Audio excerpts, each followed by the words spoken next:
ইসলামপুর জেলার পুলিশ ও ইসলামপুর ট্রাফিক গার্ডের পক্ষ থেকে শনিবার টাউন লাইব্রেরি হলে ইসলামপুর মহকুমা হাসপাতালের সহযোগিতায় আয়োজিত হলো একটি স্বাস্থ্য পরীক্ষা শিবিরের। জানা গিয়েছে এদিনের এই স্বাস্থ্য শিবিরে উপস্থিত ছিলেন বিশিষ্ট চিকিৎসকেরা। মূলত ট্রাফিক গার্ড ও তাদের পরিবারের সদস্যরা ও বিভিন্ন গাড়ি চালকদের স্বাস্থ্য পরীক্ষার ব্যবস্থা করা হয়েছিল ট্রাফিক বিভাগের পক্ষ থেকে। এই বিষয়ে মহকুমা হাসপাতালের চিকিৎসক কৌস্তব নন্দী জানান, উদ্যোগটি সত্যি খুব ভালো। তবে তিনি আরও বলেন, ট্রাফিক গার্ডরা রাস্তায় থাকেন, তাদের নিরাপত্তারও সুনিশ্চিত করতে হবে। তারা যেন বেশি করে জল পান করেন, রোদ চশমা ব্যবহার করেন, ছাতা ব্যবহার করেন। পাশাপাশি অসুবিধা হলে মহকুমা হাসপাতালের চিকিৎসকদের সঙ্গে পরামর্শ গ্রহণ করার কথাও বলেন তিনি এদিন।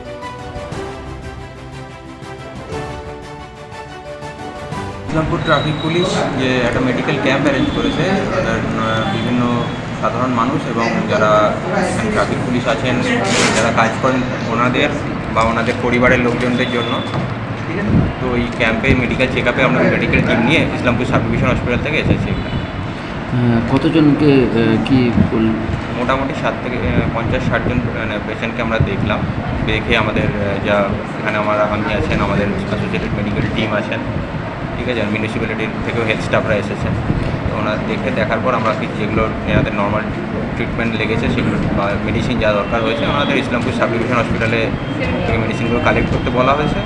বা কোনো ইনভেস্টিগেশন দরকার হলে ওনাদের ওখান থেকে ইনভেস্টিগেশন বা অন্য কোনো স্পেশালিস্ট কেয়ারে যদি দরকার হয় তো ইসলামপুর সাব ডিভিশন হসপিটালে ওনাদেরকে রেফার করা হয়। মূলত ট্রাফিক পুলিশ ছিলেন, ওনাদের ফ্যামিলির লোক ছিলেন, কিছু ড্রাইভার এবং ট্রাফিক ওরিয়েন্টেড লোকজন যারা ছিলেন তারাই ম্যাক্সিমাম এসেছেন ট্রিটমেন্টের জন্য, হেলথ চেকআপের জন্য। এই উদ্যোগটাকে কেমনভাবে দেখছেন? এই উদ্যোগটা খুবই ভালো উদ্যোগ ইসলামপুর ট্রাফিক পুলিশের। এটা ভবিষ্যতেও আবার ওনারা হয়তো নেবেন। এই উদ্যোগটা খুবই ভালো, সাধু জানাই হয়েছে। প্রথমেই যেটা করা উচিত সেটা হচ্ছে ওনাদের নিজের নিরাপত্তাটাকে সিকিওর করা দরকার। বেশি করে জল খান, কিছু যাতে তাপপ্রবাহটা যেগুলো স্বাভাবিক, যেমন দরকার হলে সম্ভব হলে ছাতা, রোদ চশমা, টুপি এগুলো ব্যবহার করুন। এবং যদি জলটা বেশি করে খেতে হবে আর কি, যাতে খুব যদি শরীরে অস্বস্তি হয়, খুব ঘাম দিচ্ছে, গরম